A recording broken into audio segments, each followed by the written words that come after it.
I don't think it's even worth talking about heroes and villains in this case. Well, thanks, Pengu, for watching my Heroes and Villains video, but I'm gonna have to disagree with you. I think we do need to talk about heroes and villains. So let's talk about the good and the evil of the 6th Sweden Major Playoffs bracket.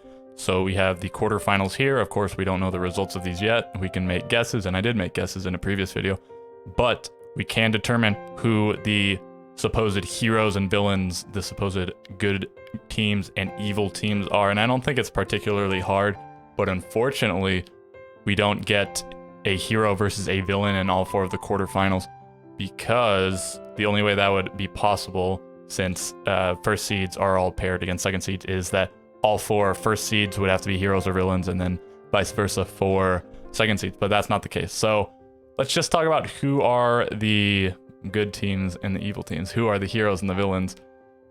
And then maybe even if we have a villain versus a villain, hero versus hero, determine who is the antagonist and protagonist of that given matchup. So, right, again, I don't think it's particularly hard to choose.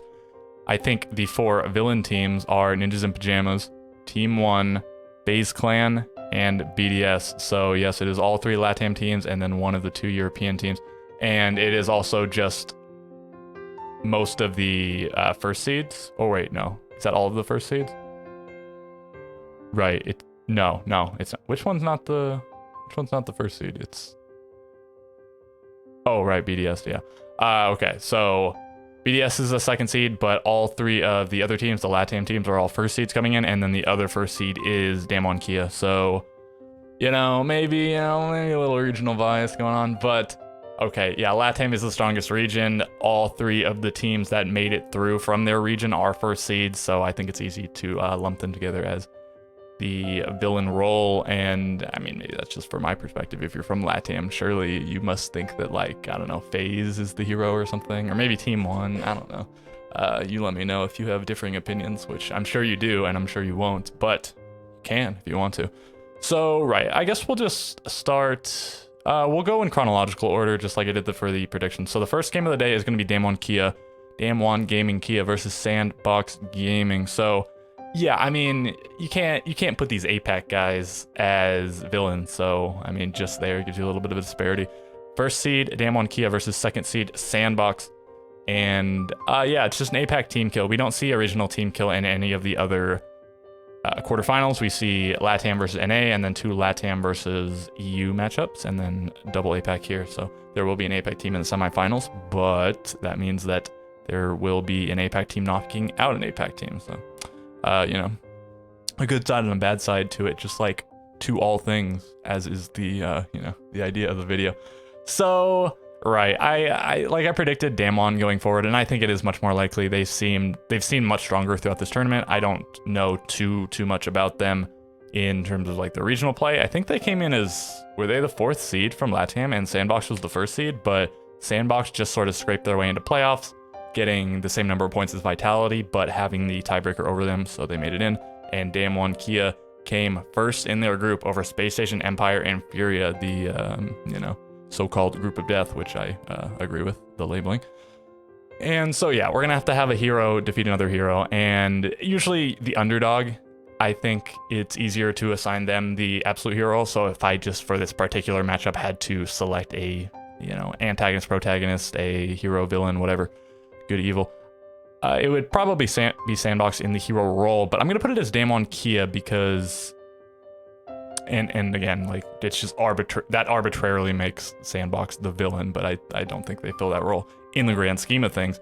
I think that just given that Damwon, I believe, has the higher chance of doing well in the future, like I think they are APAC's best chance at going to the grand finals and winning the grand final. But I don't expect it to happen, but I do think it's possible and most likely there. So I'm just going to go with that labeling for that. And then the second matchup of the day, Team 1 versus Rogue. So yeah, this is another pretty easy one to pick. Rogue has had their struggles, and well, I mean, I guess in the past, Team 1, they had to rise up, but they have risen up, and Rogue sort of just made it in. They are the last seed from Europe, and they have had a tough time over the last couple of seasons. They've been on top, and they've been on bottom, and they've been in the middle on average, and they, well, around the middle this time, but fourth place, again, good enough to make the major, so good for them. And here they are, and they proved all the doubters wrong by making it out of groups. And of course, this was helped by the fact that Oxygen was at like 1% of full strength or whatever. Yeah, Oxygen just wasn't even like a real team when they lost their IGL Foxay, but I guess they gave Rogue a hell of a time because they took him to overtime both times and actually beat him once. So that was quite the interesting development. But yeah, Rogue, massive underdogs. Again, coming in as the last seed from Europe. Europe being, I mean, I guess based on the group performance, you might say the second strongest region, but that's just a very small sample size. And just by historical stuff, I mean, I think Europe is the strongest region, but a lot of their big success was a little while ago now. NA and LATAM have had more recent successes. And Team One, right, reigning major champions. They came seemingly out of nowhere to barely make it out of groups on the just absolute finest of margins, and then make their way to the grand final and win it all. And as the reigning major champion, I mean, I guess it's a bit of a hero story, but look, if they won this and then they kept winning stuff, it just gets boring, right? Like, you want to see different teams crowned champions. You want to see the biggest team taken down, and that applies here just as well. Team One look incredible. I think it's very likely they're going to beat Rogue, but Rogue are the heroes, the protagonist, the good guys in the scenario. Easy pick there. Then third game of the day, we have FaZe Clan versus Team BDS. Battle of the mega villains, the super villains, the mega minds, if you will. Right, so these might be the two best teams of the tournament. It's entirely possible. Maybe Ninjas in Pajamas sort of have a claim based on statistics by how well they did in groups. I mean, they did better than BDS, and I think they went exactly even on the head-to-head. So it was just Ninjas in Pajamas 1 point lead over BDS that gave them the first seed, but I believe BDS would have had the tiebreaker over them because they would have had equal head-to-head, but I think BDS had better round differential overall. So I think if they hadn't been taken to overtime by Sonics, then it'd be BDS in the first seed, and I guess they would have been swapped, I suppose. It would have been BDS versus Space Station and NiP versus FaZe, but I mean, another regional team kill might be less fun, but it's also going to be not a lot of fun if we see the semifinals be 3 LATAM teams and an APAC team. That'll be tough. So hopefully we can see a big performance out of either BDS or Space Station, or preferably both, and then we can see all 4 regions represented in the semifinals, and that'd be very cool. 4 teams, 4 regions, 4 major regions, whatever. So yeah, BDS and FaZe. Who is the true villain here? So again, I mentioned in that original video I did when I talked about all 16 of the teams, how I think I talked about BDS first, so I might have talked about them for a while. I was talking about their reputation as a brawn over brain team, and a lot of people seem to take offense by it, or being very particular about it, and were questioning my line of thinking on that. And maybe I didn't express it so well the first time. I don't actually recall the wording I used, but the point I was trying to get across was that BDS had that reputation, and probably for good reason. They sort of brute forced their way into a lot of round wins, a lot of game wins. They didn't seem very tactical, very strategic, whichever of those words is correct or applicable. But recently, yeah, sure, they've come more into their own in terms of like depth of strategy and objective play. And look, when you're support player, the guy who can just get the plant down every time can just kill people anyways. Like, I mean, I guess if it's gonna win for you, you might as well just lean on your guns, go, why not? But it can't always get you there, and it has been proven time and time again by the fact that BDS has never really won anything major yet. They won one of the regional majors for EU, I think, or maybe the finals. No, I think it was one of the majors, because I think didn't G2 win the finals. But anyways, they've never won anything international. I don't think, but nothing big or international for sure. They've made it pretty far. I mean, they've made fairly deep runs into the Mexico Major, the last 2 SIs, and I'm not sure how they did at Rally, but maybe they did well. Maybe they did. Or wait, were they even there? I don't know. Hard to say. I couldn't tell you without looking it up. Otherwise, I would. So yeah, who is the true villain of this? Look, and it might be easy to say FaZe, because again, the whole LATAM thing, they seem to be the overlords of the stage world at the moment, having won the most recent SI and the most recent major, making the LATAM the only teams wearing crowns in the last 6 months, and even much further back than that, because we haven't had international competition for quite a while. Before that, like 15 months between the SI 2020 and 2021, or give or take 15. 14, 16, I don't know what it was exactly. I think it was February to May, right? So it'd be about 15. And so actually, who do I want to pick here? So,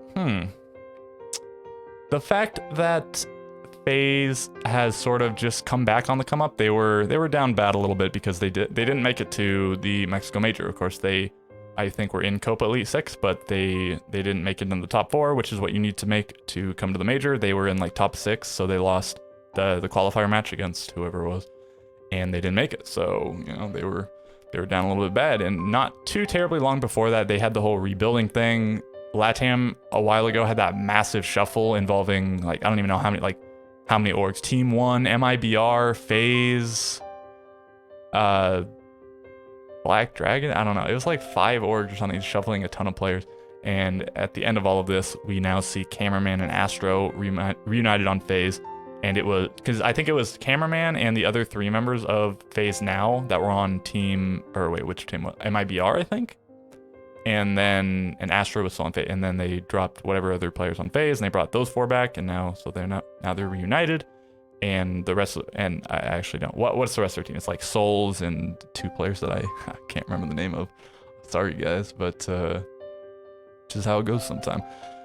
So right, for the fact that FaZe Clan fell off and had to come back, and they've never won anything big either, and they've been like contending at the top for forever. I mean, maybe not the entire time, but over a much longer span of time than BDS. BDS kind of came on the come up, a couple years ago, and they've looked pretty good they've looked very solid for the last few years, but FaZe was like at the top of LATAM or towards the top for like the entirety of the game, pretty much. So I guess I'll give to FaZe Clan challenging a little bit. BDS coming off a semifinals appearance at Mexico in which they lost by 1 round. Why is my mouse loading? Oh, I'm caught looking foolish. I'll take it off the screen just for you guys. I know you hated that. That was tough to see. Right, yeah, they made it to the semifinals and they lost.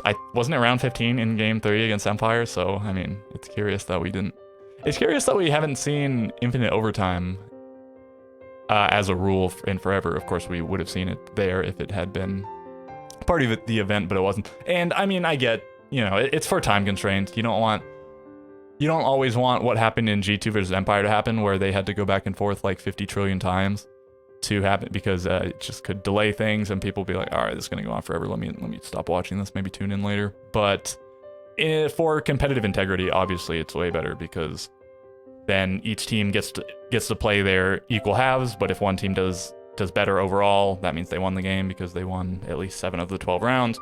But then you go to overtime, and then it might just be determined by who gets double defense or double attack or whatever. And that's just a bit unfair, unfortunate. So infinite overtime is the only way to actually be, competitively integral. Maybe that's not the correct application of that. For the integrity to be in full force, competitive integrity. Okay, anyways, I'll move on from this point. I'm going to go with FaZe Clan, I guess, as the heroes over BDS, but these might be the two of the biggest villains of the whole shebang. Sure. Okay. Finally, we have Ninjas in Pajamas versus Space Station. Space Station defeated Ninjas in Pajamas at the 2020 Six Invitational, as you may or may not know. Probably you know it if you're watching this video and are still watching this far in, I would imagine. But then Ninjas in Pajamas repeated to the grand final. They were in the grand finals of SI 2021, in which they won. And so, does that make them? But yeah. Well, okay. The fact that Space Station is the sole representative of North America and Ninja in Pajamas is the current reigning world champion, I think that's just enough to label Ninja in Pajamas the villains and Space Station the heroes. But come on, it's the Space Boys, they're heroes anyways. So right. And then it's just very conjecturous after this point, because the only way I can talk about any of this is either talk about every possible matchup, or I can talk about things based on my predictions. But let's be okay. I'm just gonna from here on out, I'm just gonna assume Damwon Kia and Team 1 win their matchups. I think those are the 2 likelier results. They're 2 easier results to call than the other ones, so I'm just gonna go with that. And then okay, so if Damwon Kia, and no, it's not that hard to say over here anyways, because Damwon, either team they face, Damwon is going to be the hero. And actually, even if Sandbox beats Damwon, then whoever comes from here will be the hero in the semifinal here, and whoever comes from here will be the villain here. So we'll see at least one hero in the semifinal over here. Over here, it's harder to call because, of course, it could be villain v villain, hero v hero, or 1-on-1. So I guess I'll just talk about when it's hero versus hero or villain versus villain, because otherwise it's, you know, clearly defined based on the groundwork already laid. So if it's Ninjas in Pajamas versus Team 1, that would be the reigning major champion versus the reigning world champion.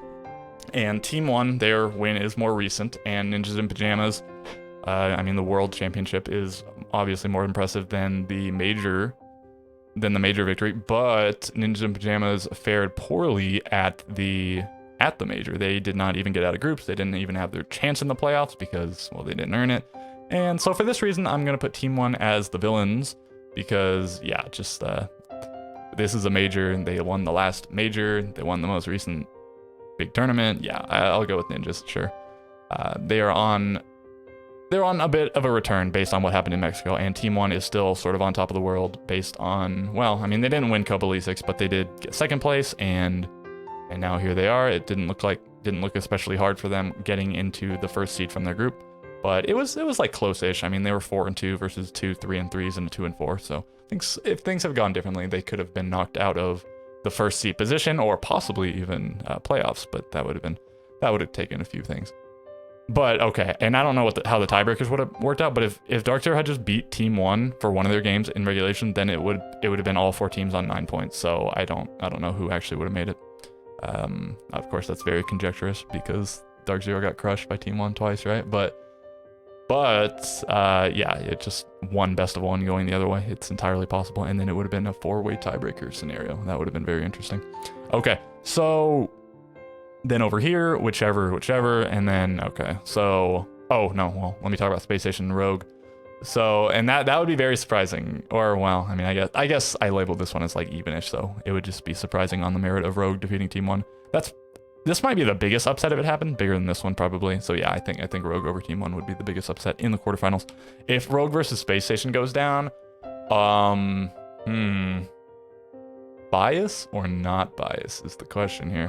So I think probably Rogue are just like the heroes in that scenario if I'm speaking from the head, not from the heart, because again, the last seed from Europe and not the Space Station haven't had their struggles, but their struggles are a little bit behind them, and they only really happened because, I mean, Canadian just felt he had to get out of the game post haste. If they've been giving more notice and didn't have to play with Luke for stage 1, then I mean, it's entirely possible they might have placed top 4 again in stage 1. No major to qualify for, but still. Yeah, but Rogue just far more struggles coming in at a lower seed. They, you know, almost nobody expected them to get out of groups, especially initially, and then Space Station, most people expected them to get out of groups. So for the ultimate underdog status, I will give them the hero roles, and especially because it's incredibly impressive if they vanquish the Giants that are Team 1 in the quarterfinal match here. So, right, and then the semifinals over here. So I said either way, it's going to be a hero versus villain. And then, okay, so I think if Rogue and I should have mentioned this in the predictions video, but I sort of forgot. Rogue is playing for SI qualification in this match as well. If they beat Team 1 and go to the semifinals, they'll get enough SI points to qualify for SI via points. Of course, they still have the chance, even if they lose this game, to win via the open qualifier, but that's like way more difficult than just winning one game. But this is a hell of a team to have to beat in a hell of a scenario. So they have a lot to play for, not only, you know, to move on in the tournament and win more money and glory, but to go to the biggest tournament in the world, SI 2022. Yeah, you want to be there. So they really want to win this game. And if they lose that game, then TSM will go instead. So yeah, should have mentioned that. But I guess now you know if you were watching this video and you watched that video and you weren't aware before. So, okay, yeah, Rogue is just the ultimate underdog in this bracket. So if they get to grand finals, they will be the hero regardless. And then, I mean, unless it's one of the, well, okay, unless it's one of the APAC teams, then, because if it's FaZe or BDS, obviously they're the villain, Rogue the hero. If it's, now there's like a bunch of scenarios. Now we've got to the point where there's like a ton of scenarios in the grand final. So, I guess I should, I guess I'll just rank them from number 1 hero to number 8 hero, which I guess would be number 1 villain. You understand what I'm saying? So, and then if they're higher in the hero paradigm, then you can assume they would be the hero in the grand final. And I could have done that at the beginning, and then you could draw your conclusions. But this is more fun to do it the way that I've done it. So, okay. I guess the number 1 hero is just like, I really want to say Damwon Kia because just like the rep they have, how well they did at Mexico, and then it felt like maybe if they'd played a different team in the quarterfinals, they might have made it to the semifinals, even though Liquid did lose in the semifinals. So it's up in the air as to how strong they were compared to other teams in that bracket.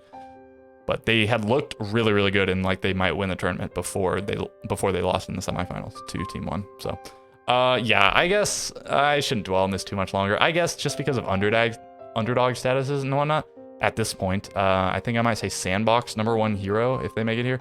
And I'm gonna say Damwon Kia number 2, and that's especially weird because of how I labeled the quarterfinal here, but I did give a reason for that. So I'm gonna put Sandbox, then Damwon, and then Rogue, and maybe there's like some mixing up you can do in that order, but the whole APAC thing, the fact that they were just the weakest region by far for so long, and now they're just sort of rising up. Yeah, they're just the heroes at the moment. So Sandbox, Damwon, Rogue, Space Station, and then after that, I think it's Nip. And then, so I was saying these two might be the 2 villains, but it could be Team One just based on the.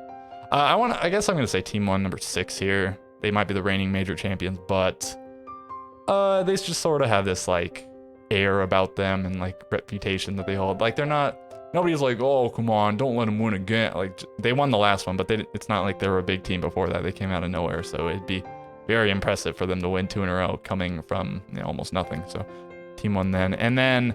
I guess BDS 7, FaZe Clan 8. So again, if their number is lower, like 1, 2, 3, right? If their number is a 1 and versus number 4, then the number 1 is the hero in the grand final. And so you can draw your conclusions. But it seems exceedingly likely that we'll have it seems pretty likely that we'll see a villain v villain in the grand finals and that's sort of why they're the villains once again, because they are so good and so strong and whatnot, and they are the overdogs as opposed to the underdogs. So, right, that was the good versus evil, the heroes and villains of the Sweden Major, and maybe I'll do like one more of these, I don't know, because I assume people like them because I got a bunch of views on the first one I did for whatever reason. I don't know if people just dig the thumbnail, and I'll have to do another thumbnail like that for this one, or, yeah, I don't know why exactly that video got a bunch of, maybe people just like storyline type things like that. But okay, yeah, and then so maybe I'll do another one of these, but probably just for like the grand final, and I'll have to add another element to spice up the video, hopefully, if I do make one. So all right, with all of that being said, now that I made this video like as long as the predictions video, I will catch you in the next video.